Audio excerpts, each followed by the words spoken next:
శ్రీమాత్రే నమః. మొదట అందరికీ కృతజ్ఞతలు తెలుపుకుంటూ ఈరోజు భాగాన్ని మనము మొదలు పెట్టుకుందాం. గత భాగంలో మనము ప్రేమ గురించి, ప్రాపంచికంలో ప్రేమల గురించి చెప్పుకుంటూ 4వ స్థితి వరకు మనము వచ్చామన్నమాట. సో ఈ తల్లి ప్రేమ, తండ్రి ప్రేమ, అక్క చెల్లెళ్ళు, అన్నా చెల్లెళ్ళు, బంధువుల ప్రేమలు అన్నీ కూడాను దీనిలోకి వస్తాయన్నమాట. సో 4వదైనటువంటి ఆత్మ వరకు అంటే ప్రేమ కానీ, స్నేహబంధం కానీ, మనము ఒక బంధాన్ని అంటే మనము పుట్టుకతో కాకుండా ప్రాపంచికంలో నుంచి పొందేటువంటి బంధాలతో మనము ముందరికి వెళ్తామన్నమాట. అంటే ఒకటి దాటి రెండవ దాంట్లోకి మనము వెళ్ళడం అన్నమాట. సో ఇక్కడికి వచ్చే కొందరికి శరీరము, ఆత్మ, అంతరాత్మ అనే 3 స్టెప్స్ మాత్రమే మనము తీసుకోవచ్చు. శరీరము, బుద్ధి, మనసు అంతా శరీరానికి సంబంధించి ప్రాపంచికతలోకి వెళ్తే వచ్చేస్తుంది అనమాట. సో ఇక్కడ 4వది అంటే ఒక మనిషితో మనం ఏ బంధం లేకపోయినా మనము బంధాన్ని ఏర్పరచుకొని దానిని మనము అన్నిటికంటే ఎక్కువగా ప్రాధాన్యతనివ్వడానికి కానీ, లేకపోతే అన్నిటికంటే ఎక్కువ అదే ముఖ్యము జీవితము అనుకోవడానికి కూడా కారణము అవుతుంది. కాబట్టి అది కూడా ఉన్నతమైనది.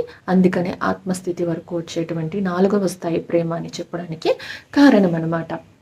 సో ఈ విధంగా మనకి 4 స్థాయిల్లో వచ్చిన తర్వాత చివరికి 5వది ఆరాధనకి మనం చేరుకుంటాం అనమాట. ఆల్రెడీ చెప్పినట్టు ఒక వ్యక్తికి కానీ, ఒక మనిషికి మనం మన జీవితంలో స్థానాన్ని కానీ ఇచ్చినట్లయితే చివరి వరకు ఆ స్థానాన్ని ఇతరులకి కానీ ఎవ్వరికి కానీ ఇవ్వకుండా మనము వాళ్ళకే కేటాయిస్తూ ఎవరిని రానికుండా అంటే ప్రేమించినారనుకుందాం, ఆ వ్యక్తికి కాకుండా ఇంకొక వ్యక్తికి ఆ స్థానం అంటూ ఇవ్వరనమాట. సో అది స్నేహమైన, ప్రేమైన అలాగే ఆ స్థానంలో వాళ్ళే ఉండిపోతుంది. ఎందుకు అనేసి అంటే వాళ్ళు మరణించిన బ్రతికు ఉన్న ఆ స్థానం వాళ్ళకే అనే విధంగా వాళ్ళు నిర్ణయం తీసుకుంటారు. కాబట్టి ఆరాధన వరకు వెళ్ళిపోతుంది అనేసి మనము ఆల్రెడీ చెప్పుకున్నాం.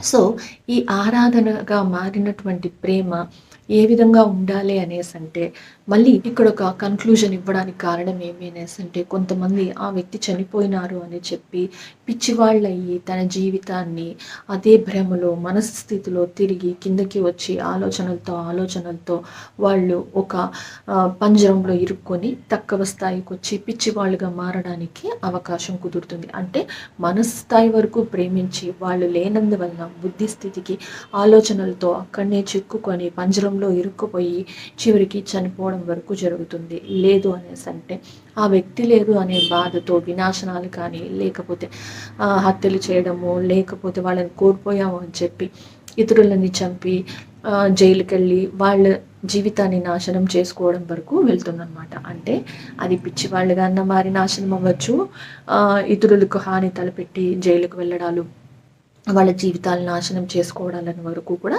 చెప్పవచ్చు అనమాట. అంటే వాళ్ళు మనసు నుంచి ఆలోచన నుంచి శరీరానికి దిగిపోయినారు కాబట్టి వాళ్ళది ఆరాధన వరకు వెళ్ళకుండా ఈ మనసు నుంచి శరీరానికి వరకు వెళ్ళింది. సో ఇక్కడ వాళ్ళ ఆలోచనలతో కానీ వాళ్ళ స్థాయి ముందరికి వెళ్ళాలి అనేసి అంటే వాళ్ళు సమాజానికి కానీ వాళ్ళని ఉన్నతీకరించుకుంటూ చివరి వరకు వాళ్ళు తోడుగా ఉన్నారని జీవితాన్ని సాగిస్తూ వాళ్ళ కర్తవ్యాలని నిర్వర్తించు ముందరికి వెళ్ళడం అన్నమాట. సో అంతేకాకుండా వాళ్ళని ఆరాధిస్తూ మంచి పనులు చేస్తూ మంచిగా ముందుకు వెళ్ళడం అనేది ఒక ప్రక్రియ అనేది ఉంటుంది. సో ఇక్కడ ఆ వ్యక్తికి లేకపోతే ఆ మనిషికి మనం వేరే స్థాయి వాళ్ళని లేకపోతే వేరే వాళ్ళని మనం దానిలోకి ఇవ్వడం లేదు. కాబట్టి ఆరాధన వరకు ఆ స్థాయి ఉంది అని చెప్పడానికి కారణం అనమాట. సో చాలామంది విషయాల్లో ఏమవుతుంది అంటే ఒక మనిషి చనిపోయిన తర్వాత ఇంకా బలవంతంగా అయినా ఇతరుల బలవంతం మీద కానీ పెళ్లి చేసుకోవడము, లేక ఇతరుల వ్యక్తులని మనం మన జీవితం లోపలికి రానివ్వడం అనేది జరుగుతూ ఉంటుంది. అంటే ఒక వ్యక్తిని ప్రేమించినా కూడా వాళ్ళని కాకుండా ఇతరులను పెళ్లి చేసుకున్నప్పుడు కూడాను మనము ఆ స్థానాన్ని వాళ్ళకి ఇచ్చినా కూడాను అంత ప్రేమని వాళ్ళని పంచలేకపోతూ ఉంటాం. కానీ మనం బాగా గమనించినట్లయితే ఒక స్థాయికి మనం ఒక వ్యక్తిని అది స్థానాన్ని ఇచ్చినాము అంటే మనం ఆటోమేటిక్గా మనము ప్రేమ అనేది పంచుతూ పోవడం అనేది నేర్చుకున్నాము అనేది చెప్పవచ్చునమాట. సో ఇలా చెప్పడానికి కారణం ఏమి అనేసి అంటే, మనం ఎప్పుడూ కూడాను ఒక వ్యక్తిని అమితంగా ప్రేమించి, అంటే ఒక పీక్ హైయెస్ట్ లెవెల్ వరకు అనుకోండి 100% ఇచ్చేసాము, ఇంకా నేను ఎవరిని ఆ స్థాయికి ఇవ్వలేను అనుకుంటూ ఉంటారు. కానీ రెండో పెళ్లి చేసుకుంటారు, తిరిగి రెండోసారి ప్రేమలో పడడం కానీ, పెళ్లి చేసుకున్నప్పుడు కానీ తిరిగి ప్రేమ అనేది ఇస్తూ ఉంటారు, పంచుతూ ఉంటారు. కానీ వాళ్ళకి తెలియని విషయం ఏమి అనేసి అంటే, ప్రేమని హయ్యెస్ట్ శిఖరం వరకు లేకపోతే 100% ఇచ్చేసినాము, ఇంకెవ్వరికి ఇవ్వలేము అనుకోవడం అనేది అపోహ అనమాట. ఎందుకు అనేసి అంటే, మనం అందరూ కూడాను ప్రేమని పంచుతూ ఉన్నప్పుడు, లేకపోతే ప్రేమని పంచబడినప్పుడే మనకి ఎప్పుడూ కూడాను ఇంకా ఎక్కువ ప్రేమగా, లేకపోతే ప్రేమ స్థితిలో ఉండడం అనేది జరుగుతుందనమాట.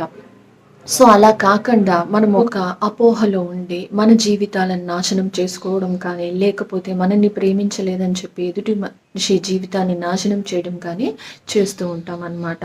కానీ ఇక్కడ మనం ఒకటి గమనించవలసింది ఏమి అనేసి అంటే, ప్రేమించడం అనేది మన హక్కు, లేకపోతే మనం చేయవలసిన పని అనమాట. తిరిగి ప్రేమించబడము, లేకపోతే వాళ్ళు ప్రేమించడం అనేది వాళ్ళ చేతుల్లో ఉంటుంది. కానీ అలా కాకుండా చాలామంది ఎదుటి వాళ్ళ జీవితాలని నాశనం చేయడానికి కూడా వెనకాడకుండా వాళ్ళని చంపడము, లేకపోతే హాని చేయడము, వాళ్ళకి ఇబ్బందులు చేయడము చేస్తూ ఉంటారు. సో ఇక్కడ అది తిరిగి ప్రేమని పొందాలి అనే స్వార్థం అవుతుందే తప్ప, లేకపోతే దానిని ప్రేమ అని అనుకుంటున్నారు అని అనడం మాత్రమే చేయగలం అన్నమాట. సో అలా కాకుండా మనం ప్రేమను మాత్రమే ఇస్తూ ఉన్నప్పుడు మనకి ఎదుటి మనిషికి హాని చేయాలని కానీ, లేకపోతే మన జీవితాన్ని మనమే నాశనం చేసుకోవాలి అన్న ఆలోచన కానీ రాదు. నిజమే, ఆ బాధల్ని తట్టుకోవడం చాలా కష్టంగా ఉంటుంది, బాధగా ఉంటుంది. సో ఆ బాధని భరించలేక వాళ్ళని నాశనం చేసుకోవడం అనేది జరుగుతూ ఉంటుంది. ఓకే, ఇలా మనకు ఒక మనిషిని ప్రేమించడము అనేది చేసిన తర్వాత వాళ్ళని కాకుండా వేరే వాళ్ళని పెళ్లి చేసుకున్నారు అని అనుకుందాం. అక్కడ మనకి ప్రేమ లేదు అని చాలామంది చెప్తూ ఉంటారు. నిజమే, ఎందుకు అనేసి అంటే, వాళ్ళని ప్రేమించిన వాళ్ళని కాకుండా వేరే వాళ్ళని పెళ్లి చేసుకున్నారు కాబట్టి ఆ మాట చెప్తూ ఉంటారు. మరి అంత ప్రేమ లేదు అనేసి అన్నప్పుడు వాళ్ళు చేయవలసిందంతా చేస్తూనే ఉంటారు. అంటే కర్తవ్యాన్ని నిర్వర్తిస్తూ ఉంటారు, బాధ్యతల్ని నిర్వర్తిస్తూ ఉంటారనమాట. మనకు ప్రేమించిన తర్వాత అయినా కూడాను మూడవదైనటువంటి ప్రేమని పంచుతూ ఉంటారు. అంతేకాకుండా ఒకటి రెండింటి కూడా చేస్తూ ఉంటారు. అంటే బాధ్యత ఉంటుంది, కర్తవ్యం ఉంటుంది, ప్రేమ ఉంటుంది. మనకి ఇష్టం ఉన్నా లేకపోయినా కూడాను మనం బాగా గమనించినట్లయితే ప్రతి ఒక్కరూ కూడాను వాళ్ళ బాధ్యతలను, వాళ్ళ కర్తవ్యాన్ని మాత్రమే ఎప్పుడూ నిర్వర్తిస్తూ ఉంటారనమాట. ఇక్కడ మనకి ఎగ్జాంపుల్గా మన తల్లిదండ్రులని మనం తీసుకోవచ్చు. ఎందుకు అంటే, మనము తల్లి గర్భంలో ఉన్నప్పుడు మన రూపురేఖల్ని కూడా తెలియకుండా తల్లి ప్రేమిస్తుంది. ఎందుకంటే తనలో ఉండేటువంటి అంశ తాను బాగా గుర్తించగలిగి ప్రేమ అనేది పంచుతూ ఉంటుంది. అందుకనే మమకారం అనేసి చెప్పడానికి కారణం. కానీ తండ్రి తన భార్య గర్భంలో ఉండేటువంటి ఒక అంశని తన ప్రతిరూపంగా, అంటే తన బేబీని తన ప్రతిరూపంగా ఆలోచనల్లోనే తాను ప్రేమిస్తాడనమాట. తల్లి శారీరక పరంగా ప్రేమిస్తే తండ్రి ఆలోచన పరంగా ప్రేమిస్తాడు. మళ్ళీ తర్వాత బయటకు వచ్చిన తర్వాత తల్లికి తండ్రికి బిడ్డతో సంబంధం ఉన్నది. మరి అక్క చెల్లెలకు, అన్న చెల్లెలకు ఒక తోడు దొరుకుతున్నది, రాబోతున్నది అన్న ఆలోచనతో అమితంగా ప్రేమించడం అనేది మొదలు పెడతారు. అంటే తల్లికి తండ్రికి ప్రత్యక్షంగా వాళ్ళతో సంబంధం ఉంటే, బిడ్డకి సంబంధం ఉంటే, ఒక అన్నా చెల్లెళ్ళకి కానీ, అక్క చెల్లెళ్ళకి కానీ, మిగిలినటువంటి వాళ్ళకి కానీ పరోక్షంగా బంధం ఉంటుందన్నమాట. సో అంతేకాకుండా తెలియకుండా కూడాను అన్నా చెల్లెళ్ళు, అక్క తమ్ముళ్ళు మనకి ఎక్కువని ప్రేమని పంచడం అనేది కూడా జరుగుతూ ఉంటుంది. సో అంటే ఇక్కడ మనము కేవలం ప్రేమ మాత్రమే తీసుకోవాలని నేను చెప్తున్నాను. సో ఈ ప్రేమల్ని మనము వయసుకు వచ్చిన తర్వాత ప్రేమతో కంపేర్ చేయడానికి లేదు. కానీ ఎవరు లేకపోయినా, స్నేహితులు లేకపోయినా, లేకపోతే బంధువులు, తల్లి, తండ్రి లేకపోయినా కూడా మనకు జీవితాంతం ఉండవలసినటువంటి తోడుని మాత్రమే, ఆ ప్రేమను మాత్రమే మనం ఎక్కువ తీసుకుంటాం కాబట్టినే, ఎందుకంటే మిగిలిన 80 సంవత్సరాలు వాళ్ళతో ఉండాలి కాబట్టి, మన జీవితం అనుకుంటాం కాబట్టినే మనకంత బాధ కానీ, అంత ప్రాముఖ్యత కానీ ఆ ప్రేమకి మనము ఇస్తామనమాట. సో, అందుకనేసి మనము ఇష్టమున్నా లేకపోయినా పెళ్లి చేసుకున్న తర్వాత కర్తవ్యాన్ని, బాధ్యతల్ని ఎలా అయితే నిర్వర్తిస్తూ ఉంటామో అదే విధమైనటువంటి ప్రేమలని అందరికీ కూడా మనము పంచుతూ ఉంటాం. కాకపోతే మనం ఎక్కువ ప్రేమించిన వాళ్ళకి మాత్రమే మనము ప్రాధాన్యతని ఇస్తూ ఉంటామన్నమాట. సో అది మన సొంత విషయము అని చెప్పడానికి కారణమయ్యింది. సో, ఇలా సొంత విషయం అని చెప్పడం ఎందుకు అనేసంటే, ఒక వ్యక్తికి మనము అంత ఎక్కువ ప్రాధాన్యతను, ప్రాముఖ్యతను ఇస్తున్నాం కాబట్టినే. సో, ఇక్కడ మనము ఆ వ్యక్తికి మనం ఇస్తున్నటువంటి ప్రాధాన్యత ఆ వ్యక్తికి సరి అయినదా?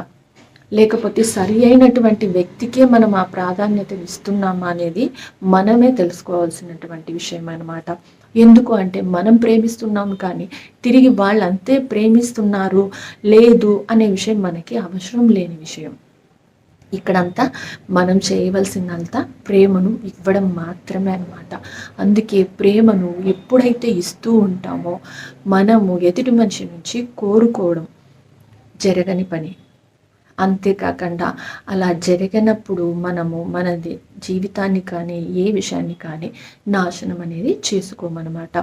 సో ఈ విధంగా ఆరాధనకు వచ్చేటప్పటికి మనకి ఏమవుతుంది అనేసి అంటే, మనకు ఆ వ్యక్తి పట్ల ఆరాధన ఉండడం వల్ల మనం ఎప్పుడు కూడా అంటే మనిషి ఉన్నా లేకపోయినా కూడా మనకి సంబంధం అనేది లేకుండా మనము వాళ్ళని జీవితాంతము ఆరాధించడం అనేది జరుగుతూ ఉంటుంది. సో అటువంటి వ్యక్తి మన లైఫ్లో ఒక్కరున్నా కూడా చాలు అనమాట. సో మనం జీవితాన్ని ఎండ్ వరకు జీవించవచ్చు.